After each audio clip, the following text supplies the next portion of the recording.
প্রতি বছরই সম্পদের নিরিখে শীর্ষ তারকাদের তালিকা প্রকাশ করে ফোর্বস সাময়িকী। এবার ফোর্বস ইন্ডিয়া প্রকাশ করেছে আয়ের নিরিখে ভারতের শীর্ষ 10 তারকার তালিকা। পাঠান, জওয়ান, ডানকি দিয়ে গত বছরটা নিজের করে রেখেছে শাহরুখ খান। অনুমিতভাবেই এ তালিকার শীর্ষে আছে তাই শাহরুখ খানের নাম। এরপরে এই তালিকায় জায়গা করে নিয়েছে সালমান খান, আমির খান, আল্লু অর্জুন, অক্ষয় কুমার, রজনীকান্তরা। ফোর্বস ইন্ডিয়ার প্রতিবেদন অনুযায়ী শাহরুখের সম্পত্তির পরিমাণ 6,300 কোটি রুপি। গত বছর পাঠান দিয়ে শাহরুখ খান প্রায় 4 বছর পর পর্দায় প্রত্যাবর্তন করেন। এরপর আসে জওয়ান। পাঠান ও জওয়ান এই দুই সিনেমা বিশ্বজুড়ে প্রায় 2,000 কোটি রুপির বেশি আয় করেছিল। ডানকি ছবিটিও মোটের উপর ভালোই ব্যবসা করেছিল।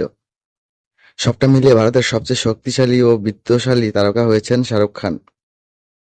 ফোর্বসের তালিকায় এর পরেই আছেন সালমান খান, তার সম্পত্তির পরিমাণ 2,900 কোটি রুপি। এর পরেই আছেন অক্ষয় কুমার, 2,500 কোটি রুপির সম্পত্তি আছে তার। অন্যদিকে আমির খান 1,862 কোটি রুপির মালিক। এই তালিকায় পরেই আছেন দক্ষিণী তারকা থালাপতি বিজয়, তার সম্পত্তির পরিমাণ 474 কোটি রুপি। অন্যদিকে রজনীকান্তের আছে 430 কোটি রুপি। অল্লু অর্জুনের সম্পত্তি আছে 350 কোটি রুপির।